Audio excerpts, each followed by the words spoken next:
नमस्कार दोस्तों, आपका हमारे चैनल जासूस अमन फाइल्स में फिर से स्वागत है।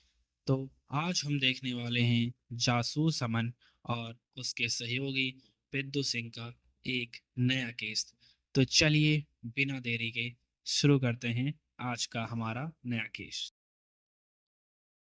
नवंबर की सुबह थी। दिल्ली की हवा में अब वो ठंडक घुलने लगी जो बताती है कि साल का अंत करीब है। हमारे दफ्तर में मैं पिद्दू सिंह पुरानी फाइलों से धूल झाड़ रहा था और अमन अमन खिड़की के पास खड़ा सड़क पर आते जाते लोगों को ऐसे घूर रहा था जैसे वो इंसान नहीं, पहेलियां हों। अमन के हाथ में आज वायलिन नहीं बल्कि एक कैंची थी। वो बिना किसी मकसद के एक कागज के छोटे छोटे टुकड़े कर रहा था। कच कच कच। पिद्दू, अमन ने बिना मुड़े कहा, क्या तुम्हें पता है दुनिया का सबसे बड़ा जुर्म क्या है? मैंने फाइल रखते हुए कहा, शायद किसी की जान लेना। अमन हंसा, एक रूखी हंसी। नहीं, दुनिया का सबसे बड़ा जुर्म है बोरियत। अपराधियों में अब वो क्लास नहीं रही। आजकल सब कुछ इतना सीधा है। गुस्सा आया, गोली मार दी। लालच आया, चोरी कर ली। कोई भी मुजरिम अब दिमाग नहीं लगाता, कोई पहेली नहीं छोड़ता। अमन ने कागज के टुकड़े हवा में उड़ा दिए। अगर अगले 24 घंटों में मेरे पास कोई दिलचस्प केस नहीं आया तो मैं अपनी ये जासूसी की दुकान बंद करके पहाड़ों में संन्यास लेने चला जाऊंगा। तभी हमारी सीढ़ियों पर हड़बड़ाहट भरी कदमों की आवाज आई। कोई दौड़ता हुआ ऊपर आ रहा था, शायद गिरते पड़ते। दरवाजा खुला। एक साधारण सा युवक, उम्र करीब 30-32 साल, अंदर दाखिल हुआ। उसने एक ढीला ढाला कुर्ता और जीन्स पहन रखी थी। उसके बाल बिखरे थे, आंखों के नीचे काले घेरे थे और वो बुरी तरह हाँफ रहा था। वह कोई रईस क्लाइंट नहीं लग रहा था, लेकिन उसके चेहरे पर जो डर था वो किसी भी दौलत से ज्यादा असली था। अमन की आंखों में एक चमक आ गई। उसने कैंची मेज पर रखी। आओ दोस्त, पानी पियो। तुम इतनी दूर लक्ष्मी नगर से दौड़ते हुए आए हो, प्यास तो लगी ही होगी। युवक ने हैरानी से अमन को देखा। आपको कैसे पता मैं लक्ष्मी नगर से हूं? अमन मुस्कुराया। तुम्हारे कुर्ते की जेब से जो मेट्रो का टोकन झांक रहा है वो ब्लू लाइन का है, और तुम्हारे जूतों पर जो पीली मिट्टी लगी है वो अभी अभी यमुना बैंक के पास चल रहे कंस्ट्रक्शन की है। बैठो और बताओ कि तुम्हारी सांसें क्यों फूली हैं। युवक ने अपना नाम रोहन बताया। अमन जी, रोहन ने हाथ जोड़ते हुए कहा, मेरी पत्नी नताशा बहुत बड़ी मुसीबत में है। उसे लग रहा है कि उसकी लॉटरी लगी है, लेकिन मुझे लग रहा है कि शायद वो किसी दलदल में धंस रही है। नताशा क्या करती है? अमन ने पूछा। वो एक एक्ट्रेस है सर, रोहन ने बताया। Struggling actress. थिएटर करती है, छोटे मोटे विज्ञापनों में काम करती है। हम दोनों का गुजारा बड़ी मुश्किल से होता है। उसे हमेशा से बड़े रोल और बड़े पैसे की तलाश थी, और परसों उसे वो मिल गया। किसे मिला? अमन ने पूछा। शहर के मशहूर और सनकी आर्किटेक्ट विक्रम ओबरॉय, रोहन ने नाम लिया। अमन ने भौहें तानी। विक्रम ओबरॉय, वो जीनियस जो अपने अजीबो गरीब डिजाइन्स के लिए जाना जाता है और अपनी रहस्यमयी जिंदगी के लिए भी। उसने तुम्हारी पत्नी को क्या काम दिया? रोहन ने अपनी जेब से एक चेक की फोटोकॉपी निकाली और मेज पर रख दी। ये देखिए सर, 10 लाख रुपए, सिर्फ 2 दिन के काम के लिए। अमन ने चेक देखा। 2 दिन के लिए 10 लाख? क्या काम है? रोहन की आवाज में थोड़ी सी कपकपी आई। यही तो डर है सर। काम एक्टिंग का है, लेकिन अजीब है। ओबरॉय ने कहा कि उसे अपनी एक निजी समस्या सुलझाने के लिए नताशा की मदद चाहिए। रोहन ने आगे बताया, ओबरॉय ने नताशा से कहा कि उसकी पत्नी संजना ओबरॉय उससे बहुत नाराज है। संजना डिप्रेशन में है और कमरे से बाहर नहीं निकलती। ओबरॉय की बूढ़ी माँ गांव से आ रही है। ओबरॉय नहीं चाहता कि उसकी माँ को पता चले कि पति पत्नी में झगड़ा हुआ है, और इसीलिए वो चाहता है कि नताशा उसकी पत्नी संजना बनकर रहे, सिर्फ 2 दिन के लिए। अमन ने बीच में टोका, सिर्फ पत्नी बनने का नाटक, या कुछ और भी? और भी बहुत कुछ है सर। रोहन ने अपना सिर पकड़ लिया। शर्तें बहुत खौफनाक हैं। पहली शर्त, नताशा के बाल कमर तक लंबे थे सर। उसे अपने बालों पर बहुत नाज था, लेकिन ओबरॉय ने कहा कि संजना के बाल छोटे हैं। नताशा को अपने बाल कटवा कर बॉय कट करवाना पड़ा, और सिर्फ कटवाना नहीं, उन्हें एक खास बरगंडी लाल रंग में भी रंगवाना पड़ा। दूसरी शर्त, नताशा को संजना के ही पुराने कपड़े पहनने हैं, जो शायद सालों से अलमारी में बंद थे। और तीसरी शर्त। रोहन रुका, जैसे उसे ये बताते हुए भी घिन आ रही हो। संजना ओबरॉय का एक्सीडेंट हुआ था, इसलिए वो दाएं पैर से लंगड़ा कर चलती थी।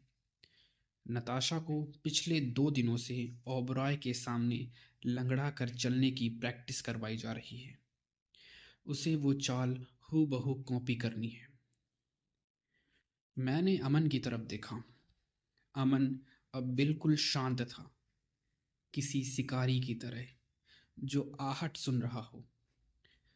नताशा ने ये सब मान लिया? अमन ने पूछा। हाँ सर, रोहन ने दुखी होकर कहा। 10 लाख रुपए हमारे लिए बहुत बड़ी रकम है। नताशा ने कहा, रोहन ये सिर्फ एक्टिंग है। बाल फिर बढ़ जाएंगे। 2 दिन का नाटक है, फिर हम इन पैसों से अपना घर खरीद सकेंगे। मैंने उसे बहुत रोका। मुझे ये सब ठीक नहीं लग रहा था। किसी की बीवी बनने का नाटक करना, उसका हुलिया अपनाना, ये नॉर्मल नहीं है। और अब? अमन ने पूछा। कल शाम वो ओबरॉय के फार्म हाउस गई थी, फाइनल रिहर्सल के लिए, रोहन ने बताया। उसने कहा था कि वो रात को फ़ोन करेगी, लेकिन पूरी रात बीत गई, उसका फ़ोन बंद आ रहा है। मुझे डर लग रहा है सर, कहीं ओबरॉय कोई साइको तो नहीं। अमन अपनी कुर्सी से खड़ा हुआ। वो खिड़की के पास गया और बाहर देखने लगा। रोहन, अमन ने गंभीर आवाज में कहा, तुम्हारा डर जायज है, लेकिन तुम्हें यह समझ नहीं आ रहा कि ये खेल क्या है। क्या मतलब? रोहन ने पूछा। अमन मुड़ा। उसकी आंखों में एक अजीब सी शक्ति थी। देखो, अगर ओबरॉय को सिर्फ अपनी माँ के सामने हैप्पी कपल का नाटक करना होता, तो वो नताशा को संजना जैसा दिखाने के लिए कह सकता था, साड़ी पहना सकता था, मेकअप करवा सकता था। लेकिन बाल कटवाना, हेयर कलर करवाना, लंगड़ाने की प्रैक्टिस करवाना, ये किसी को धोखा देने के लिए नहीं है रोहन, ये सबूत बनाने के लिए है। हम दोनों हैरान रह गए। सबूत? मैंने पूछा। हाँ पिद्दू, अमन ने समझाया। जब आप किसी को 10 लाख रुपए देते हो सिर्फ उसका हुलिया बदलने के लिए, तो इसका मतलब है आप चाहते हो कि दुनिया उस लड़की को नताशा नहीं बल्कि संजना समझे। ये एक्टिंग नहीं है, ये आइडेंटिटी थेफ्ट है। ओबरॉय नताशा को संजना नहीं बना रहा, वो नताशा को संजना की जगह खड़ा कर रहा है। अमन ने अपना कोट उठाया। रोहन, क्या तुम्हें उस फार्म हाउस का पता मालूम है? जी अमन, महरौली के आगे जंगल के पास है ओबरॉय विला। पिद्दू, गाड़ी निकालो। अमन ने आदेश दिया। हमें अभी वहां जाना होगा। मुझे डर है कि नताशा को जिस रोल के लिए तैयार किया जा रहा है उसका क्लाइमैक्स बहुत दर्दनाक होने वाला है। शो शुरू हो चुका है और हमें उसे दी एंड से पहले रोकना ही होगा। दोपहर के 2 बज रहे थे, लेकिन महरौली के घने फार्म हाउस इलाके में शाम जैसे अंधेरा छाया हुआ। यहाँ के पेड़ इतने पुराने और घने थे कि सूरज की रोशनी जमीन तक पहुंचने के लिए तरस रही थी। हम अमन की पुरानी जीप में थे। रोहन पीछे की सीट पर बैठा नाखून चबा रहा था। अमन जी, वो रहा ओबरॉय विला। रोहन ने कांपती उंगली से इशारा किया। सामने एक किले जैसा फार्म हाउस था, 10 फुट ऊंची बाउंड्री वॉल जिसके ऊपर कटीले तार लगे थे। लोहे का विशाल गेट बंद था। वहां कोई गार्ड नहीं दिख रहा था, लेकिन गेट के ऊपर लगे सीसीटीवी कैमरे लाल बत्ती के साथ हमारी तरफ घूर रहे थे। अमन ने जीप को विला से थोड़ी दूर झाड़ियों के पीछे खड़ा कर दिया। पिद्दू, रोहन, नीचे झुको। हमें कैमरों की नज़र से बचना है। हम दबे पांव विला की पिछली दीवार की तरफ बढ़े। वहां एक पुराना बरगद का पेड़ था जिसकी जड़ें दीवार के सहारे लटकी हुई थीं। अमन ने दीवार में एक दरार ढूंढ निकाली और अपनी एक आंख वहां टिका दी। अमन ने कुछ देर तक अंदर झांका, फिर रोहन को इशारा किया। रोहन, देखो, क्या वो तुम्हारी पत्नी है? रोहन ने दरार से देखा। उसकी सांसें अटक गई। हे भगवान, नताशा! मैंने भी देखा। विशाल बगीचे में एक औरत टहल रही थी। उसे पहचानना नामुमकिन था। नताशा, जिसके कल तक कमर तक लंबे बाल थे, अब उसके बाल लड़कों जैसे छोटे थे और उनका रंग लाल था। उसने एक अजीब सा ढीला गाउन पहना हुआ था जो शायद 90 के दशक का फैशन रहा होगा। लेकिन सबसे डरावनी चीज उसका हुलिया नहीं, उसकी चाल थी। वो सीधी नहीं चल रही थी, वो अपने दाएं पैर को घसीट कर लंगड़ा कर चल रही थी। वो 10 कदम चलती, फिर रुकती, फिर लंगड़ा कर वापस आती, जैसे कोई मशीन हो जिसे प्रोग्राम किया जा रहा हो। ये एक्टिंग नहीं है, अमन ने धीरे से कहा।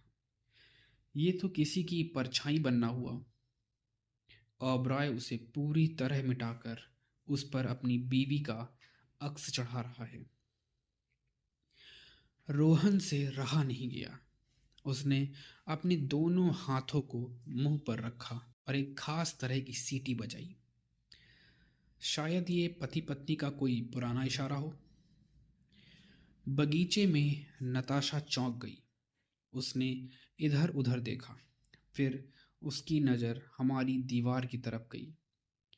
वह लंगड़ाना भूल गई और दौड़कर दीवार के पास आई। रोहन, नताशा ने दीवार के उस पार से फुसफुसाया। तुम यहाँ क्या कर रहे हो? मैंने मना किया था ना।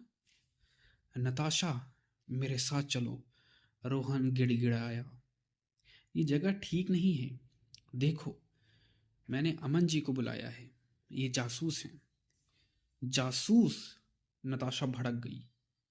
रोहन, तुम पागल हो गए हो। मेरा 10 लाख का कॉन्ट्रैक्ट है।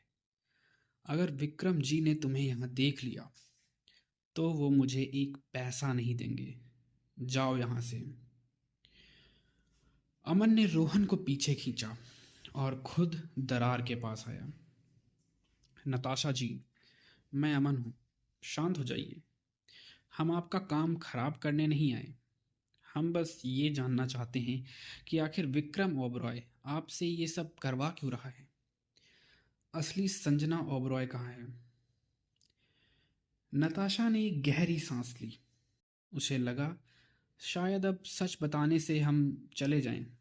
सुनिए, नताशा ने कहा, इसमें कोई खतरा नहीं है। विक्रम जी बहुत ही नेक इंसान हैं, लेकिन बहुत दुखी हैं। दुखी? अमन ने पूछा। हाँ, नताशा ने बताया। असल में उनकी पत्नी संजना ओबरॉय 3 दिन पहले घर छोड़कर भाग गई हैं, अपने किसी पुराने प्रेमी के साथ। हम तीनों हैरान रह गए। नताशा ने आगे कहा, मैंने पहले रोहन को जो बताया था वो सब झूठ था। विक्रम जी बहुत बड़े आदमी हैं। उनकी इज्जत, उनका रुतबा शहर में बहुत ऊंचा है। अगर मीडिया को ये पता चला कि विक्रम ओबरॉय की बीवी किसी और के साथ भाग गई तो वो समाज में मुंह दिखाने लायक नहीं रहेंगी। उनकी छवि खराब हो जाएगी। तो वो आपसे क्या चाहते हैं? अमन ने पूछा। वो चाहते हैं कि दुनिया को ये ना पता चले कि संजना भागी है, नताशा ने समझाया। वो चाहते हैं कि मैं संजना बनकर सबके सामने इज्जत से घर छोड़कर जाऊं। एक सम्मानजनक विदाई का नाटक। अमन की भौहें तन गई। अच्छा, तो ये विदाई कब और कैसे होगी? नताशा बोली, कल रविवार सुबह ठीक 10 बजे। ये फाइनल प्लान है। मुझे संजना की फेवरेट पीली बनारसी साड़ी पहननी है, हाथ में सूटकेस लेना है और मेन गेट पर खड़े होकर, जहां पड़ोसी और सीसीटीवी कैमरे देख सकें, मुझे विक्रम जी से जोर से कहना है, विक्रम, हमारी नहीं निभ सकती। मैं घर छोड़कर जा रही हूं। मुझे ढूंढने की कोशिश भी मत करना। मैं अपनी मर्जी से जा रही हूं। फिर मुझे गेट के बाहर खड़ी टैक्सी में बैठना है और सीधे एयरपोर्ट चले जाना है। विक्रम जी के पास ये सबूत आ जाएगा कि उनकी बीवी जिंदा है और अपनी मर्जी से दिन दहाड़े घर छोड़कर गई है। इससे पुलिस केस नहीं बनेगा और उनकी बदनामी भी नहीं होगी। नताशा बहुत खुश लग रही थी। बस इतना सा काम है। कल दोपहर तक मैं घर आ जाऊंगी और हमारे पास 10 लाख रुपए होंगे। नताशा जाने लगी, लेकिन अमन ने उसे रोका। 1 मिनट नताशा जी। अमन ने अपनी जेब से एक बहुत छोटा सा बटन जैसा डिवाइस निकाला। अगर ये इतना ही सीधा मामला है तो मुझे कोई आपत्ति नहीं, लेकिन एक जासूस होने के नाते मुझे इत्तेफाक पसंद नहीं। क्या मतलब? नताशा ने पूछा। मतलब ये, अमन ने कहा, कि अगर संजना भाग चुकी है तो विक्रम जी को लंगड़ा कर चलने की डिटेल इतनी जरूरी क्यों है? एक भागती हुई औरत की चाल पर कौन ही गौर करता है? वो इतना परफेक्शन क्यों चाहते हैं? कहीं ऐसा तो नहीं कि वो ये ड्रामा किसी और चीज को छुपाने के लिए कर रहे हैं? नताशा चुप हो गई। उसके मन में भी एक शक का बीज पड़ गया था। अमन ने दीवार की दरार से वो छोटा डिवाइस अंदर फेंका। नताशा ने उसे कैच कर लिया। ये एक ब्लूटूथ माइक है। इसे अपने पास रखिए और इसे हमेशा ऑन रखिएगा। अगर कल सुबह 10 बजे तक सब ठीक रहा तो हम चले जाएंगे, लेकिन अगर कुछ भी गड़बड़ हुई तो ये बटन आपकी जान बचा लेगा। नताशा ने कुछ पल सोचा, फिर माइक अपनी जेब में रख लिया। ठीक है, लेकिन प्लीज अब यहाँ से जाइए। नताशा मुड़ी और उसी लंगड़ाती हुई चाल से वापस विला के अंदर चली गई। अमन ने रोहन के कंधे पर हाथ रखा। चलो रोहन, हमें अब एक ऐसी जगह ढूंढनी है जहां से हम इस विला पर नजर रख सकें। मुझे डर है कि कल सुबह जो टैक्सी आएगी वो नताशा को एयरपोर्ट नहीं, कहीं और ही ले जाएगी। रात के 9 बज चुके थे। मेहरौली के जंगलों में तूफान आ चुका था। आसमान में बिजली कड़क रही थी और बारिश किसी कोड़े की तरह बरस रही थी। हम विला की पिछली दीवार के पास अपनी जीप में बैठे भीग रहे थे। अमन के कान में हेडफोन लगा था जो नताशा के स्पाई माइक से जुड़ा था। मैं और रोहन सांस रोककर स्पीकर पर आ रही आवाजें सुन रहे थे। विला के अंदर डाइनिंग टेबल पर सन्नाटा था। सिर्फ कांटों और चम्मचों की खटखट सुनाई दे रही थी। अचानक स्पीकर पर विक्रम ओबराय की दहाड़ सुनाई दी। रुक जाओ। हम तीनों चौंक गए। नताशा की डरी हुई आवाज आई, क्या हुआ विक्रम जी?" विक्रम की आवाज अब बहुत ठंडी और डरावनी थी। "तुमने पानी का ग्लास बाएं हाथ से उठाया। संजना राइट हैंडेड थी। वो हर काम दाएं हाथ से करती थी। तुम्हें कितनी बार समझाया है?" "सॉरी," नताशा हकला रही थी। "सॉरी, मैं भूल गई थी।" "भूल गई थी?" विक्रम चिल्लाया। "तुम्हें भूलने के पैसे नहीं मिलते नताशा। कल सुबह जब तुम सूटकेस लेकर निकलोगी तो अगर तुमने टैक्सी का दरवाज़ा बाएं हाथ से खोला तो मेरा पूरा प्लान बर्बाद हो जाएगा। लोग समझ जाएंगे तुम संजना नहीं हो। परफेक्शन, मुझे परफेक्शन चाहिए।" रोहन ने गुस्से में डैशबोर्ड पर मुक्का मारा। "ये आदमी तो पागल है। ये मेरी बीवी को मशीन समझ रहा है।" अमन ने रोहन को शांत किया। "शांत रहो रोहन, डिनर खत्म होने वाला है।" अंदर से आवाज आई। विक्रम ने कहा, "जाओ, सो जाओ और याद रखना, कल सुबह 10 बजे कोई गलती नहीं होनी चाहिए। आज की रात इस घर में तुम्हारी आखिरी रात है।" नताशा के कदमों की आवाज आई। वो अपने कमरे की तरफ जा रही थी। तभी स्पीकर पर नताशा की भारी सांसें सुनाई देने लगी।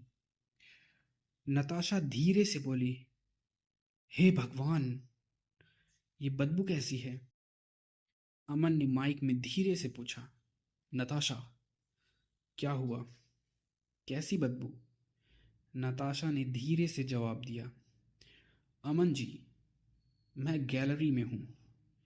यहाँ बेसमेंट के दरवाजे के पास से बहुत ही अजीब सी बदबू आ रही है, जैसे जैसे कोई मरा हुआ चूहा हो या बहुत तेज फेनाइल और दवाइयों की गंध।" अमन की आंखें सिकुड़ गईं। "नताशा, अपने कमरे में जाओ, उधर मत जाना।"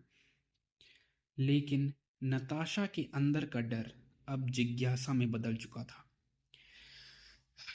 "नहीं अमन जी," नताशा ने कहा, "विक्रम अपने कमरे में जा चुका है। मुझे देखना ही है कि इस बेसमेंट में क्या है। उसने मुझे उधर जाने से सख्त मना किया था।" हमें जूतों की चर चर आवाज सुनाई दी। नताशा बेसमेंट की सीढ़ियों पर उतर रही थी। बाहर तूफान और तेज हो गया था। बादलों की गड़गड़ाहट स्पीकर को भी हिला रही थी। नताशा बोली, "यहाँ बहुत ठंड है मंजी। यहाँ एक बहुत बड़ा डीप फ्रीजर रखा है। शायद ये पुराना आइसक्रीम फ्रीजर है।" अमन चिल्लाया, "नताशा, उसे मत खोलना, वापस जाओ।" लेकिन अब देर हो चुकी थी। स्पीकर पर फ्रीजर का ढक्कन खुलने की आवाज आई। अगले ही पल नताशा के गले से एक दिल दहला देने वाली चीख निकली। ठीक उसी पल बाहर आसमान में एक भयंकर बिजली कड़की। धड़ाम।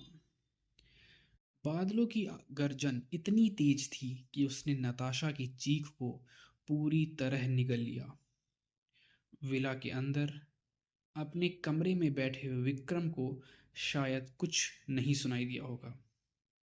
रोहन चीख पड़ा, नताशा। स्पीकर पर कुछ देर तक सिर्फ नताशा के रोने और हांफने की आवाज आती रही। शायद वो जमीन पर गिर पड़ी थी। नताशा, अमन ने माइक में बोला, जवाब दो, क्या देखा तुमने? नताशा की आवाज कांप रही थी। वो दहशत में थी। स संजना, वो भागी नहीं है अमन जी। वो यही है, इस फ्रीजर में। वो नीली पड़ चुकी है। उसकी आंखों में, हे भगवान, विक्रम ने उसे मार डाला है। वो एक लाश के साथ रह रहा है। रोहन ने जीप का दरवाजा खोल दिया। मैं जा रहा हूं, मैं उसे मार डालूंगा। अमन ने रोहन को पीछे खींचा और कसकर पकड़ लिया। पागल मत बनो रोहन। अगर तुम अभी अंदर गए तो विक्रम के पास पिस्तौल है। वो नताशा को भी मार देगा और तुम्हें भी। नताशा रो रही थी। अमन जी, मुझे यहाँ से निकालिए। मैं अभी भाग रही हूँ यहाँ से। मैं इस कातिल के घर में एक पल भी नहीं ठहर सकती। नताशा ने भागने के लिए कदम बढ़ाए। रुक जाओ नताशा। अमन की आवाज सख्त थी। नताशा रुक गई। क्या आप चाहते हैं मैं यहाँ रुकूं, एक लाश के साथ? अमन ने बहुत ही ठंडे दिमाग से समझाया। नताशा, मेरी बात ध्यान से सुनो। अगर तुम अभी भाग गई तो क्या होगा? विक्रम देखेगा तुम गायब हो। वो समझ जाएगा कि राज खुल चुका है। वो रातों रात संजना की लाश को कहीं और ठिकाने लगा देगा। कल सुबह जब पुलिस आएगी तो उन्हें कोई लाश नहीं मिलेगी।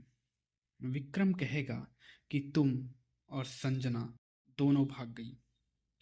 वो बच जाएगा, रोहन, हमेशा के लिए। नताशा सिसक रही थी। तो मैं क्या करूं? वापस जाओ, अमन ने कहा। फ्रीजर बंद करो, अपने कमरे में जाओ और वही करो जो विक्रम चाहता है। क्या? नताशा और रोहन दोनों एक साथ चिल्लाए। हाँ, अमन ने कहा। विक्रम का प्लान है कि कल सुबह 10 बजे तुम संजना बनकर घर से निकलो, ताकि दुनिया को लगे संजना जिंदा है। हम उसे उसी के खेल में हराएंगे। कल सुबह 10 बजे जब तुम घर से बाहर कदम रखोगी, वो पल विक्रम की जीत का नहीं, उसकी बर्बादी का होगा। हम उसे रंगे हाथों पकड़ेंगे जब वो अपनी नकली बीवी को दुनिया के सामने पेश कर रहा होगा। नताशा, अमन ने हौसला दिया, तुम्हें सिर्फ आज की रात गुजारनी है। बाहर हम खड़े हैं, पिद्दू, रोहन और मैं। हम पूरी रात जागेंगे। अगर विक्रम तुम्हारे कमरे की तरफ एक कदम भी बढ़ाएगा तो हम दरवाजा तोड़कर अंदर आ जाएंगे। मैं वादा करता हूं। नताशा ने कांपते हुए फ्रीजर बंद किया। ठीक है अमन जी, मैं मैं यही करूंगी। संजना के लिए, उस बेचारी को इंसाफ मिलना चाहिए। नताशा वापस अपने कमरे में गई और दरवाजा अंदर से लॉक कर लिया। बारिश अब भी हो रही थी। अमन ने हेडफोन उतारकर गले में डाल लिया। पिद्दू, रोहन, आज की रात लंबी होने वाली है। विक्रम ने अपनी मौत की रिहर्सल तो कर ली, लेकिन कल सुबह जो शो होगा उसकी स्क्रिप्ट मैं लिखूंगा। रविवार का सुबह अब हमारे सामने थी। कल रात का तूफान थम चुका था। महरौली के जंगलों में गीली मिट्टी की खुशबू थी और सूरज बादलों के पीछे से झांक रहा था। हम ओबरॉय विला से थोड़ी दूर झाड़ियों के पीछे अपनी जीप में बैठे थे। हमारी आंखें सूजी हुई थी। पूरी रात हमने पलक भी नहीं झपकाई। घड़ी में 9 बज रहे थे। रोहन का हाथ कांप रहा था। अमन जी, 1 घंटा और। क्या नताशा ठीक होगी? अमन ने हेडफोन कान पर लगाए। आवाजें आ रही हैं रोहन। शो शुरू होने वाला है। विला के अंदर नताशा आईने के सामने खड़ी थी। उसने वही पीली बनारसी साड़ी पहन रखी थी जो संजना की पसंदीदा थी। उसके छोटे लाल बार करीने से सेट थी। वह बिल्कुल संजना ओबरॉय लग रही थी। तभी कमरे का दरवाजा खुला। विक्रम ओबरॉय अंदर आया। उसके हाथ में एक गिलास जूस था। वो मुस्कुरा रहा था, लेकिन उसकी मुस्कान में फ्रीजर जैसी ठंडक थी। Good morning darling. विक्रम ने नताशा को जूस का गिलास थमाया। पी लो, गला साफ रहेगा। आज तुम्हें गेट पर बहुत जोर से चिल्लाना है। नताशा ने डरते डरते गिलास लिया। उसके हाथ कांप रहे थे। उसे वो फ्रीजर वाली लाश याद आ रही थी। विक्रम विक्रम जी, इसके बाद मैं जा सकूंगी ना? मेरे पैसे? विक्रम ने नताशा के गाल को थपथपाया। बिल्कुल, टैक्सी बाहर खड़ी है। जैसे ही तुम गेट से निकलोगी, तुम्हारा रोल खत्म और तुम्हारी नई जिंदगी शुरू। बस याद रखना, दायां पैर घसीट कर चलना। पड़ोसी देख रहे होंगे। घड़ी की सुई अब 10 बजा चुकी थी। लोहे का बड़ा गेट धीरे धीरे खुला। अमन ने दूरबीन से देखा। तैयार हो जाओ, अमन ने कहा। एक्शन की बारी हो चुकी है। नताशा सूटकेस लेकर बाहर निकली। वो लंगड़ा कर चल रही थी। उसके पीछे विक्रम खड़ा था, बहुत ही दुखी और लाचार मुद्रा में। नताशा गेट पर रुकी। उसने एक गहरी सांस ली। उसे पता था कि उसकी जान इस परफॉर्मेंस पर टिकी है। उसने मुड़कर विक्रम की तरफ देखा और अपनी पूरी ताकत से चिल्लाई, बस बहुत हो गया विक्रम। मैं तुम्हारे साथ एक पल और नहीं रह सकती। उसकी आवाज सन्नाटे में गूंज गई। सड़क पर चल रहे 2-3 लोग रुक कर देखने लगे। पड़ोसी अपनी बालकनी में आ गए। मैं जा रही हूँ, हमेशा के लिए। मुझे ढूंढने की कोशिश भी मत करना। नताशा ने सूटकेस जमीन पर पटका और फिर उठाया। विक्रम ने बहुत ही उम्दा एक्टिंग की। उसने हाथ फैलाए। संजना, प्लीज मत जाओ। लोग देख रहे हैं, हम बात कर सकते हैं। कोई बात नहीं करनी, नताशा चिल्लाई। मेरी जिंदगी नर्क बना दी है तुमने। Good bye. नताशा मुड़ी और गेट के ठीक बाहर खड़ी एक काली टैक्सी का पिछला दरवाजा खोला। उसने सूटकेस अंदर डाला और बैठ गई। टैक्सी का ड्राइवर, जिसने एक काली टोपी पहनी थी और चेहरा मफलर से ढका था, उसने तुरंत गाड़ी स्टार्ट की। नताशा के बैठते ही विक्रम के चेहरे का भाव बदल गया। उसका दुख गायब हो गया। एक शैतानी मुस्कान उसके होठों पर आ गई। उसने पड़ोसियों की तरफ हाथ हिलाया, जैसे कह रहा हो माफ कीजिएगा तमाशे के लिए, और फिर उसने गेट बंद कर लिया। उसका सबूत अब तैयार था। दुनिया ने देखा था कि संजना जिंदा घर से निकली थी। टैक्सी अब चल पड़ी थी। रोहन ने राहत की सांस ली। शुक्र है वो निकल गई। अमन जी, चलिए उसका पीछा करते हैं और उसे रिसीव करते हैं। अमन ने जीप स्टार्ट की। पिद्दू, दूरी बनाकर रखना। हमें टैक्सी को रोकना है, लेकिन विक्रम की नज़र से दूर होकर। टैक्सी महरौली के मुख्य रास्ते पर चल रही थी। नताशा पिछली सीट पर बैठी हाँफ रही थी। उसका दिल जोर जोर से धड़क रहा था। उसने ड्राइवर से कहा, भैया एयरपोर्ट चलो, जल्दी। ड्राइवर ने कोई जवाब नहीं दिया।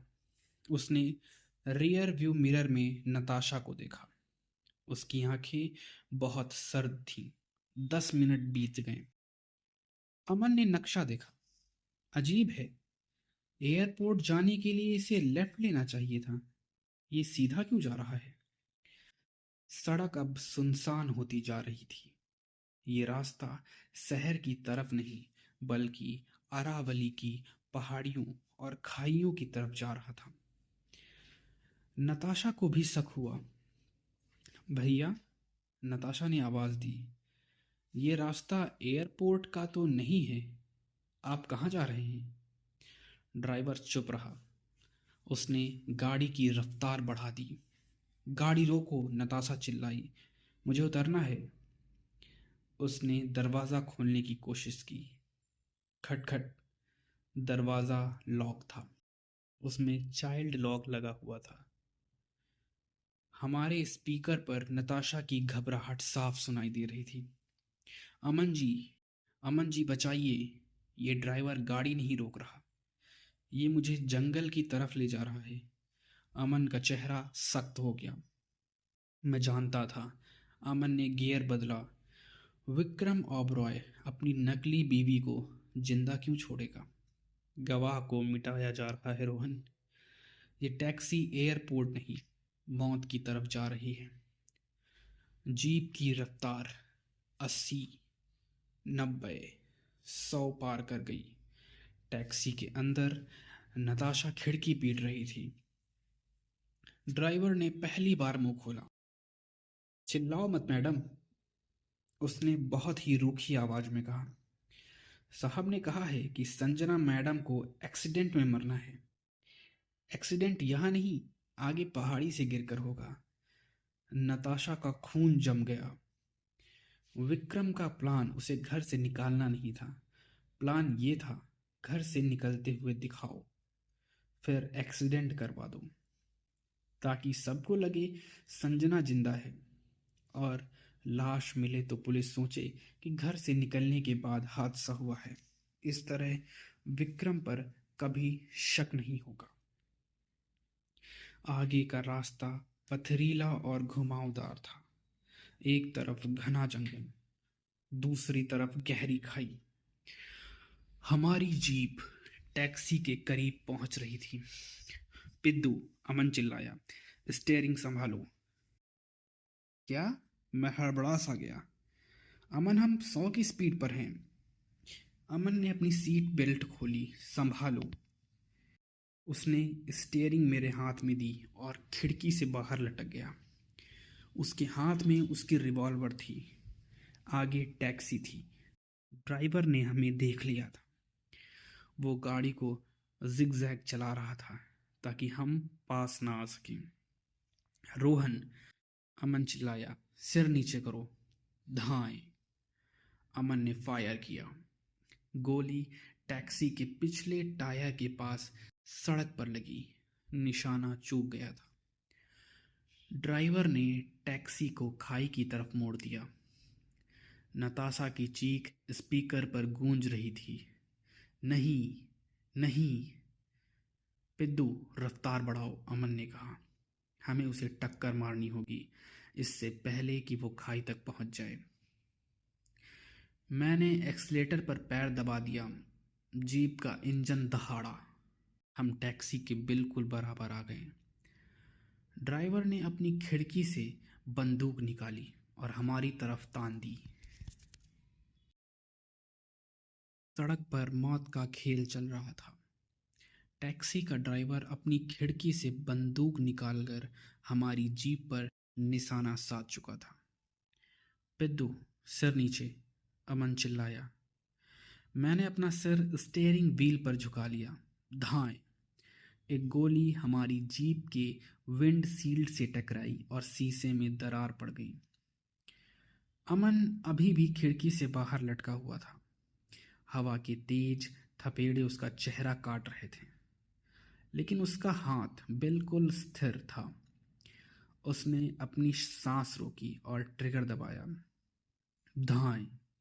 निशाना इस बार सटीक था।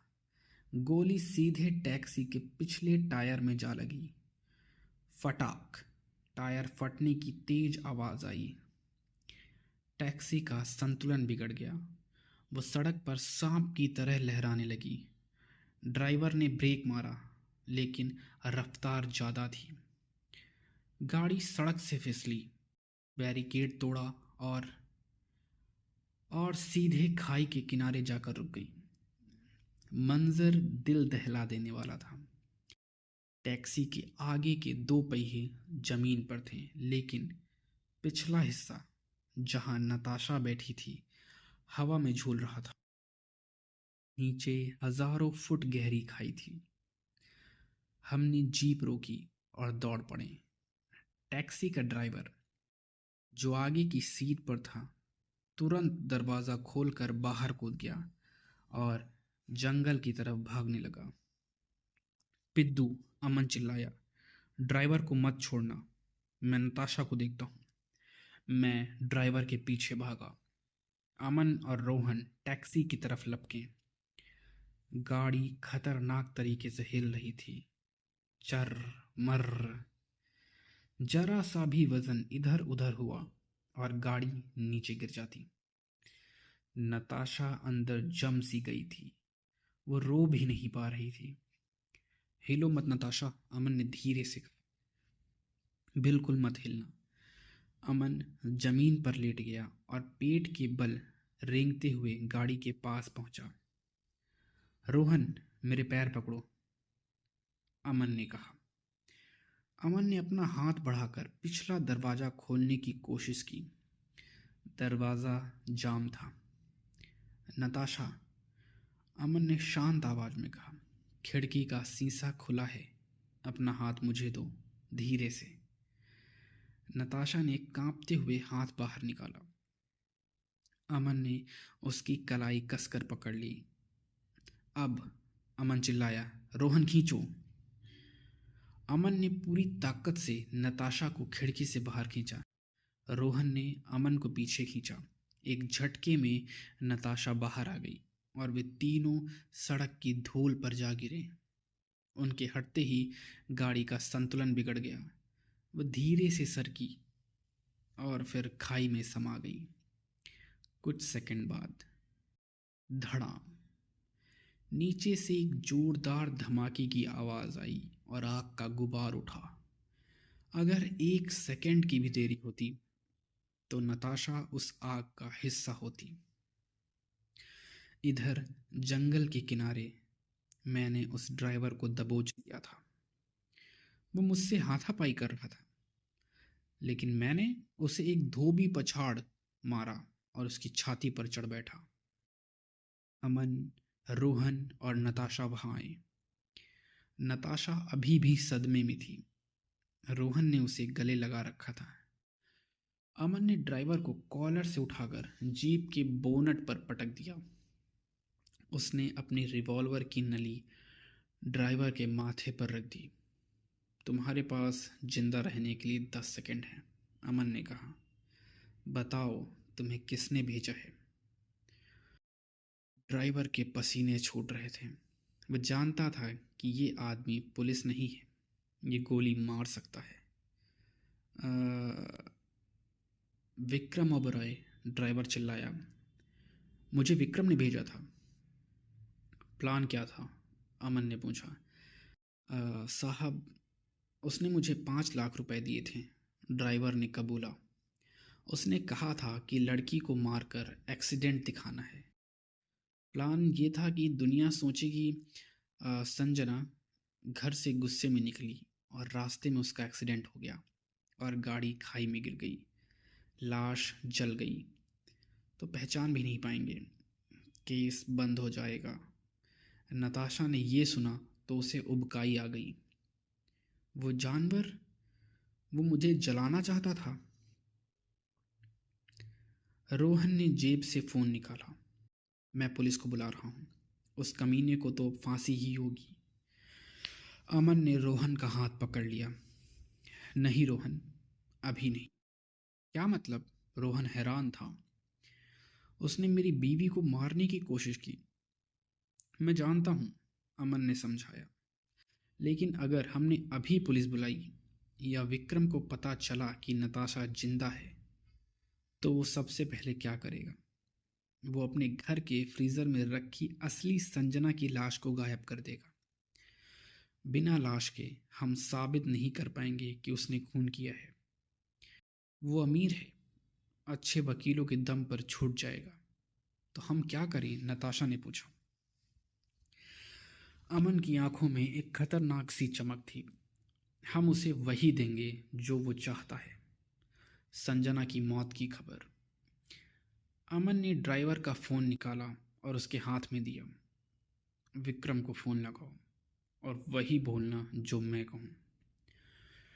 ड्राइवर ने कांपते हाथों से बॉस का नंबर मिलाया। स्पीकर ऑन था। ट्रिंग ट्रिंग। फ़ोन उठा। हाँ, काम हुआ? विक्रम की उतावली आवाज़ आई। ड्राइवर ने अमन की तरफ देखा। अमन ने इशारा किया। जी जी बॉस, ड्राइवर ने हकलाते हुए कहा। काम हो गया। गाड़ी खाई में गिर गई है। लड़की खत्म। उधर से विक्रम की हंसी सुनाई दी, एक शैतानी हंसी। शाबाश, बहुत बढ़िया, अब तुम गायब हो जाओ। पुलिस को लाश मिलेगी तो उन्हें यही लगेगा कि ये एक हादसा था। मेरा रास्ता अब बिल्कुल साफ है। विक्रम ने फ़ोन काट दिया। अमन ने फ़ोन अपनी जेब में रखा। वो खुश है, उसे लग रहा है वो जीत गया। अब वो बेफिक्र होकर अपनी असली बीवी की लाश को ठिकाने लगाने की तैयारी करेगा, और यही उसकी सबसे बड़ी गलती होगी। अमन ने हम सब की तरफ देखा। चलो ओबरॉय विला वापस चलते हैं, पार्टी शुरू होने वाली है और हम बिन बुलाए मेहमान होंगे। नताशा ने अपने आंसू पोंछे। चलिए अमन जी, आज उस शैतान का खेल खत्म करते हैं। जंगल से वापस निकलकर अब हम वापस ओबरॉय विला के उसी पिछले गेट पर खड़े थे। समय दोपहर के 12 बज रहे थे, लेकिन इस बार हम अकेले नहीं थे। हमारे साथ इंस्पेक्टर राठी और उनकी पूरी टीम थी। अमन ने राठी को इशारा किया। सायरन बंद रखिएगा इंस्पेक्टर, शिकार अंदर है और वो बहुत बिजी है। नताशा जीप से उतरी। उसकी पीली साड़ी अब धूल और मिट्टी से सनी थी। उसके माथे पर खरोच थी। वह डरी हुई नहीं लग रही थी। उसकी आंखों में एक अजीब सी आग थी। नताशा, अमन ने पूछा, तैयार हो? नताशा ने गहरी सांस ली। मैं तैयार हूँ अमन जी। आज उस शैतान को उसकी असली जगह दिखाना है। अमन ने नताशा को विला के पिछले दरवाजे से अंदर भेजा। याद रखना, अमन ने कहा, तुम्हें कुछ नहीं बोलना है, बस अपनी चाल चलनी है, बाकी काम उसका डर करेगा। विला के अंदर सन्नाटा था। नौकरों को शायद छुट्टी दे दी गई थी। विक्रम बेसमेंट में था। वहाँ सिर्फ एक मध्यम बल्ब जल रहा था।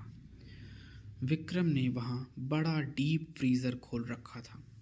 ठंडक से कमरे में धुआं भरा था। वो पूरी ताकत लगाकर अंदर से एक भारी चीज़ खींच रहा था। संजना ओबरॉय की जमी हुई लाश नीली पड़ चुकी थी। विक्रम उसे एक बड़े काले सूटकेस में डालने की कोशिश कर रहा था। वह पसीने से लथपथ था, लेकिन खुश था। वो लाश से बातें कर रहा था। सॉरी डार्लिंग, यहाँ थोड़ी ठंड थी ना।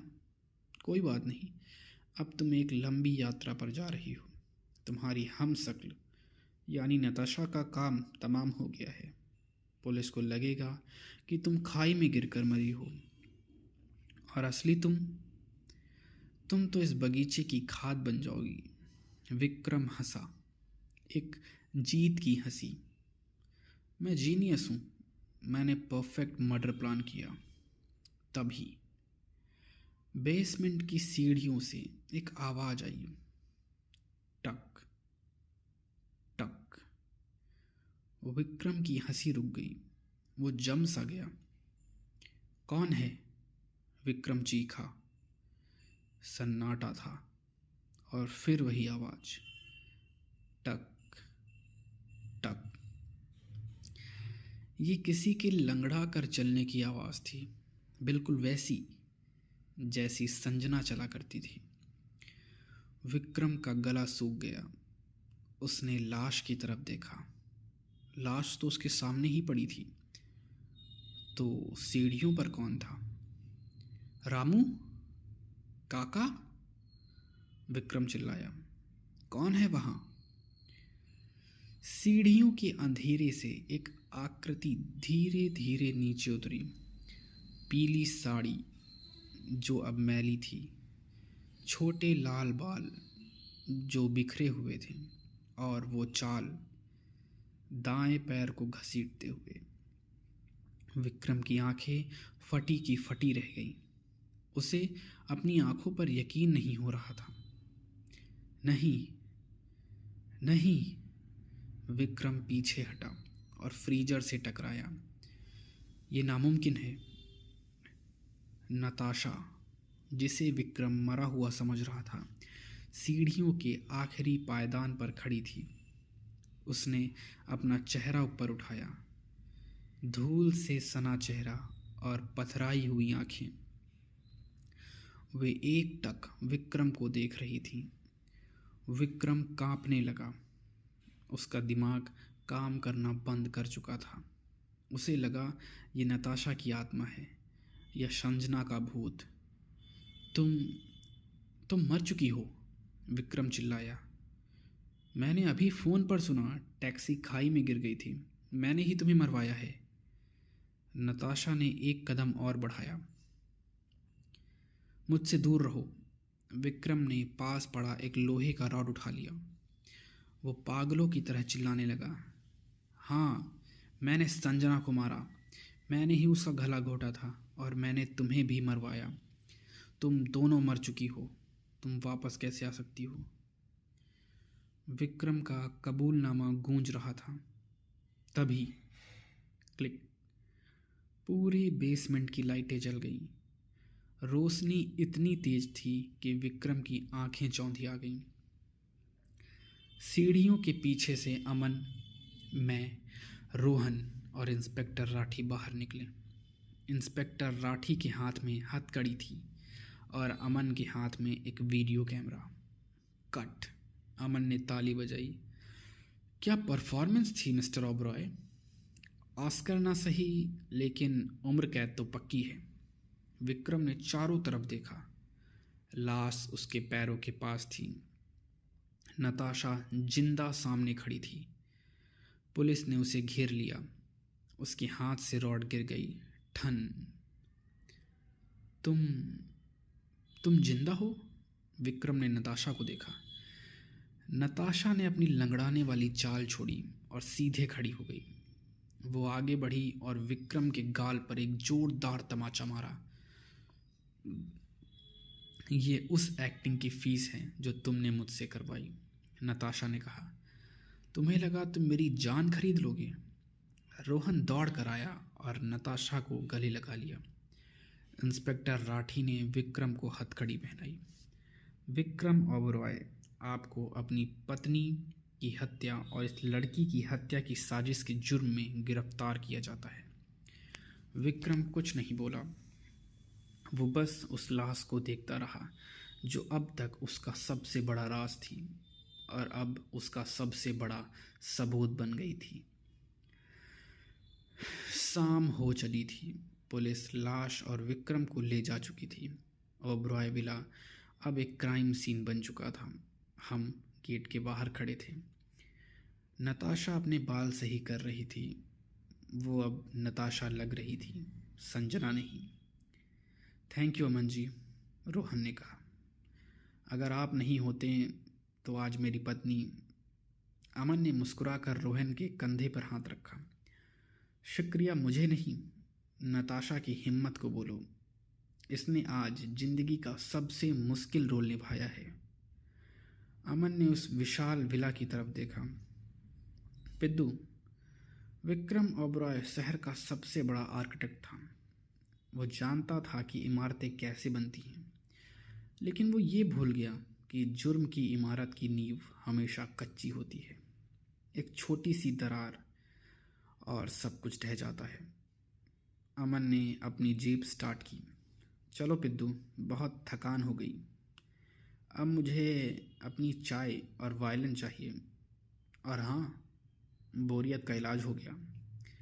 हमने जीप घुमाई और महरौली के जंगलों को पीछे छोड़ दिया। एक कहानी खत्म हुई, एक राज दफन हुआ और सच जिंदा बच गया। दोस्तों, ये कहानी यहीं तक थी। ये कहानी यहाँ तक सुनने के लिए आपका धन्यवाद। हमारे चैनल पर हर रात एक नई कहानी आ जाती है, उसे भी सुनें। और आप हमारे चैनल को सब्सक्राइब करें, वीडियो लाइक करें। और यहाँ तक कहानी सुनने के लिए आपका धन्यवाद। शुभ रात्रि।